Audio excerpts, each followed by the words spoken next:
আর দুনিয়া সিজনুল লিল মুমিন, দুনিয়া মুমিনদের জন্য কারাগার। কারাগার মানে যেখানে আমি স্বতন্ত্র স্বাধীন নই। এখানে প্রশাসন অনেক ভাই বোন আছে জানেন কারাগার কি জিনিস, আর যারা দুই একবার যাওয়া আসা করেছে ওরা জানে কি জিনিস। এখানে আপনার কোনো ব্যক্তি স্বাধীনতা নাই। আপনি আপনার ইস্তেঞ্জা করবেন, শিশি যেতে পারবেন না, আপনি পারমিশন নিতে হবে, তারা নিয়ে যাবে তারপরে যেতে পারবে হ্যান্ডকাপ পরিয়ে। দুনিয়া সিজনুল লিল মুমিন, দুনিয়া মুমিনদের কারাগার। এখানে আপনি খেতে পারবেন না, খাবার আসবে তারপর খাবেন, ঘুমাতে পারবেন না, যখন ঘুমানোর আদেশ দিবে তখন ঘুমাতে পারবেন। তা কতক্ষণ ঘুমাবেন তাও ফিক্স করা।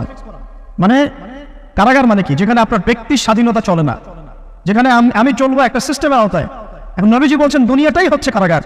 তাহলে এই দুনিয়ায় কেমন করে আমি প্রবৃত্তির দাসত্ব করতে পারি, কেমন করে আমি আল্লাহকে বলে নামাজ বাদ দিতে পারি, কেমন করে জাকাত সেই কবে ফরজ হয়েছে, মিল ইন্ডাস্ট্রিজ প্র্যাকটিস করেছি, জাকাত দিই না, রমজান মাস যায় আসে রোজাও রাখি না, তারাবি পড়তে পারি না, কোরআন আমার সামনে মানুষ তেলাওয়াত করে, কোরআন আমার ঘরে পড়ে আছে, শেলফের উপরে ধুলাও আছে, শেলফের উপরে কোরআন ধুলাওয়ালা, ধুলো মাখা, কোরআন পড়ার তৌফিক হয় না, নবীর হাদিসগুলো চর্চা করার তৌফিক হচ্ছে না, ইসলামিক বইপত্র পড়তে পারি না। এই কারাগারের জীবনে বসেই আমি একটা মেয়ের পিছনে দৌড়াচ্ছি, মাদক খাচ্ছি, জেনা করছি, কোনো সময় ধর্ষণ করছি, কোনো সময় সুদ খাচ্ছি, ঘুষ খাচ্ছি, দুর্নীতি করছি, এই কারাগারের জীবনে বসেই, যেখানে আমার কোনো ব্যক্তি স্বাধীনতা নাই। তাহলে কারাগারের জীবনের মেয়াদ যখন শেষ হবে, যখন তাকে এখান থেকে বের করে নিয়ে আসা হবে, অর্থাৎ মৃত্যু, তখন তার সাথে কিরকম রিমান্ডে আচরণ করা হবে এটা ভালো করে বুঝে না।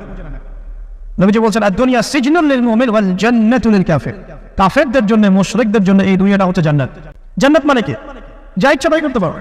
জান্নাত মানে কি? আপনি চাচ্ছেন আল্লাহ আমি এখন একটা খামর চাই, শরাব আপনার সামনে হাজির, চিন্তা করার সাথে সাথে। জান্নাত মানে কি? আল্লাহ আমি আপনাকে দেখতে চাই, আল্লাহকে আপনি দেখতে পারবেন। জান্নাত মানে কি?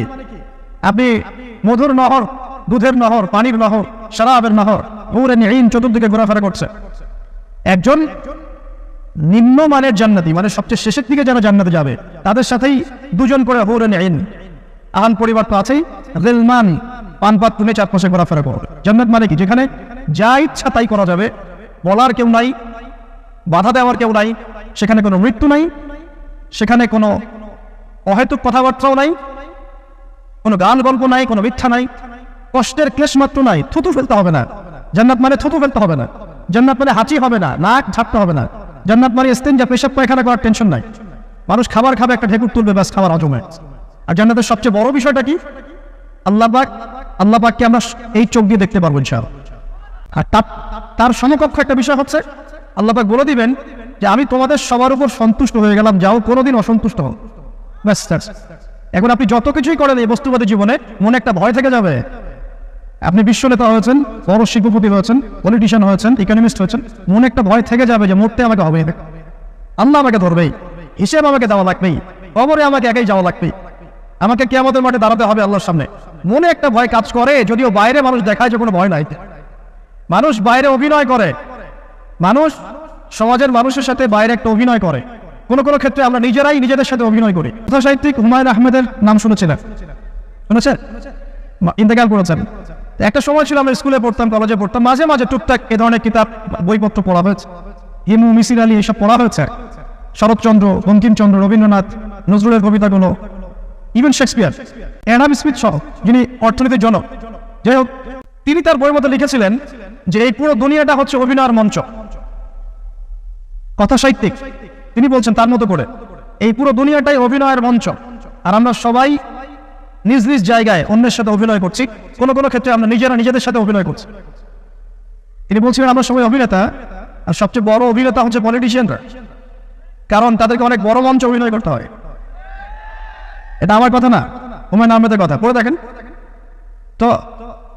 আল্লাহ পাক পাঠিয়েছেন তার ইবাদত করতে, আর এই বস্তুবাদী জগৎ আমাদেরকে ভুলিয়ে দিল কিভাবে? একটা প্রলোভন দিল। প্রথম প্রলোভন হচ্ছে টাকা, তারপরে জীবনে কি করব, প্রতিষ্ঠিত হওয়ার চিন্তা, তারপরে চাই আরো চাই, এই একটা আকীদা দর্শন, তারপরে আমার স্ত্রী সন্তান আহান পরিবারের কি হবে, আর আরেকটা দর্শন আছে, এটাকে বলে 4 ভাগ দর্শন। এবং দুঃখের সাথে বলতে হয় আমাদের রবীন্দ্রনাথ ঠাকুর কিন্তু এই দর্শনের মানুষ ছিলেন। 4 ভাগ কিরকম? তার কবিতা পড়লে দেখবেন লেখা আছে, 2 হাতে যা পাও হাত পেতে নাও, 2 হাতে যা পাও হাত পেতে নাও, বাকির খাতা শূন্য থাক, বাকির খাতা শূন্য থাক। ঠিক 4 ভাগ দর্শন। এটা ফিলোসফি পড়েছেন, এখানে অনেক টিচারও আছেন আমি জানি, তারা এই কথাগুলো বুঝবেন। 4 ভাগ দর্শন কেমন? ঋণ করে ঘি খাও, যতদিন বাঁচবে সুখে বাঁচবে, এটা হলো 4 ভাগ দর্শন। তো 2 হাতে যা পাও হাত পেতে নাও, বাকির খাতা শূন্য থাক, মিল আছে না? ঋণ করে হলেও ঘি খান, যেভাবে হোক ঘি খান না, মানে ঋণ করে হলেও ঘি খান, যতদিন বাঁচবেন সুখে বাঁচবেন। তাহলে এই দর্শনগুলো বস্তুবাদী না? বুঝতে পারছেন কিনা? মেটেরিয়ালিজম, বস্তুবাদিতা, মানে আপনি চোখের সামনে যা দেখছেন এই দুনিয়া যেভাবে হোক অর্জন করে নেন, বাকির খাতা শূন্য থাক। ইসলামিক কনসেপ্ট এর টোটাল ডিফারেন্ট কনসেপ্ট। ইসলামের ঈমান, আকীদা, ইসলাম, পরকাল, মুহাম্মদ সাল্লাল্লাহু আলাইহি ওয়াসাল্লামের আদর্শ সম্পূর্ণ ডিফারেন্ট। আমরা বলি কি এই দুনিয়াতে আমরা মুসাফির, দুনিয়াতে আমরা কি মুসাফির, কে কতদিন থাকবো কোনো ঠিক নাই। নবীজি বলেন, হে আব্দুল্লাহ বিন ওমর, তুমি দুনিয়াতে মুসাফিরের মতো থাকো, সকালবেলা উঠলে সন্ধ্যার অপেক্ষা করো না, সন্ধ্যাবেলা হলে সকালের অপেক্ষা করো। দর্শনের মধ্যে কত পার্থক্য না, আকাশ পাতাল পার্থক্য না? এখন যদি এই বস্তুবাদী দর্শন নিয়ে আপনি চলাফেরা করেন তাহলে তো আপনার লাইফের অ্যাম্বিশন হবে একটা ফ্ল্যাট, আর ওটা এনি হাও আপনাকে অ্যাচিভ করতে হবে, legal way or illegal way আপনাকে অ্যাচিভ করতেই হবে, যেহেতু আপনার মোটিভটা হচ্ছে মেটেরিয়ালিজম, বস্তুবাদিতা। আর নবী সাল্লাল্লাহু আলাইহি ওয়াসাল্লাম কি বলছেন? সকালে ঘুম থেকে উঠলে সন্ধ্যার অপেক্ষা করো না, সন্ধ্যাবেলায় থাকলে সকালের অপেক্ষা করো না। তুমি দুনিয়াতে মুসাফিরের মতো থাকো, তোমার যতটুকুতে দুনিয়া চলে যায় এতটুকুতে সন্তুষ্ট থাকো। নবী যে বলছেন, তোমরা হাঁটবে যখন রাস্তায় চলাফেরা করবে, তোমাদের উপরের দিকে দেখবে না যে তোমাদের উপরে কারা আছে, অলওয়েজ দেখবা তোমাদের নিচে কারা আছে, তোমাদের চেয়ে খারাপ কারা আছে। এক ভাইকে আপনি দেখবেন আপনি সুস্থ, তার হাত নাই। আরেক ভাইকে দেখবেন আপনি সুস্থ, তার চোখ নাই। এক ভাইয়ের পা প্যারালাইজড হয়ে গেছে, এক ভাইয়ের বডি প্যারালাইজড, একজন হার্টের রোগী, একজন ডায়াবেটিসের রোগী, আপনি সুস্থ আছেন, অথচ ওই ব্যক্তির অনেক টাকা পয়সা আছে, আপনার নাই। এখানে কে ধনী বলেন দেখি, আপনি না সে? আপনার সুস্থতা আছে। আরেক ভাইয়ের অনেক বড় বড় ফ্ল্যাটস, কিন্তু আপনার এতটুকু নাই, ছোট্ট একটা বাসা। আপনার কষ্ট লাগে, আমারও যদি এমন হতো। ওই বাসায় গিয়ে দেখলেন যে ইন্টারনালি সে ব্যক্তি সুখে নাই, তার পরিবারে অশান্তি, তার পরিবারে হৃদ্যতা ভালোবাসার বন্ধন নাই, আপনার পরিবারে আছে। একটা রিক্সাওয়ালা সারাদিন রিক্সা চালিয়ে 400-500-1000 টাকা আর্ন করে বাসায় চলে গেল, গিয়ে মাশাআল্লাহ আলু ভর্তা, ডিম ভাজা, ডাল দিয়ে ভাত খাচ্ছে, সুখে আছে, দিন বউয়ের সাথে গল্প করছে, চাপ দেখছে। আর সেই তো কবে আপনি ওয়াইফ কিনে চাপ দেখেছেন ঠিক নাই, আপনি টাকা অর্জন করার নেশায় বছরের পর বছর স্ত্রী থেকে দূরে আছে, দেখারই সৌভাগ্য হয়। আসলে সুখ কাকে বলে? সুখটা কি জিনিস? ঢাকাবাসীকে সুখ বোঝানো দরকার। সুখটা কি জিনিস? যখন আপনি বা আমি নিজেকে বলছি, যখন আমরা আল্লাহকে পাবো, আল্লাহ পাকের ইবাদতের মধ্য দিয়ে, রাসূলের সুন্নতের মধ্য দিয়ে অল্পে তুষ্ট থাকতে পারবো, যা আছে এতে শুকরিয়া আদায় করবো, আপনার চেয়ে সুখী মানুষ দুনিয়াতে কেউ নাই দুনিয়া। কিন্তু বস্তুবাদিতা আপনাকে এই আকীদা আদর্শ থেকে সম্পূর্ণ ডিমোটিভেট করে দেবে। আপনাকে খালি চাই আরো চাই, ওই যে দু হাতে যাবো হাত পেতে নাও, বাকির খাতা শূন্য থাকার। আমাদের দর্শন দু হাতে যাবো হাত পেতে নাও না, বরং দুনিয়াতে যতটুকু পাও এতটুকুতে সন্তুষ্ট থাকো, বাকির খাতা শূন্য থাক না, বাকির খাতা পূর্ণ হোক। মানে পরকালটা বাকির খাতা না, পরকালের বাকির খাতাটা পূর্ণ হোক। প্রয়োজনে দুনিয়ার সব চলে যাক, প্রয়োজনে দুনিয়ার সব যদি চলেও যাক, তারপরে বাকির খাতা কি হোক? পূর্ণ হোক। এটাই আল্লাহ রাব্বুল আলামিন সূরা আ'লার মধ্যে বলছেন, বাল তু'থিরুনাল হায়াতাদ দুনিয়া, তোমরা এই দুনিয়ার জীবনটাকেই প্রাধান্য দিয়ে থাকো, ওয়াল আখিরাতু খায়রুন ওয়া আবকা, কিন্তু আখিরাত হচ্ছে সবচেয়ে উত্তম এবং চিরস্থায়ী। তো প্রিয় ভাই এবং বোনেরা যারা আলোচনা শুনছেন, আজকে আমাদের প্রথম সবক হওয়া উচিত দুনিয়ার নেশায় আমরা না পড়ি। আল্লাহ পাক আমাদেরকে তৌফিক দান। এর মানে এই না আমরা দুনিয়ার প্রোগ্রেসে যাব না, অবশ্যই যাব, আমরা অবশ্যই যাব।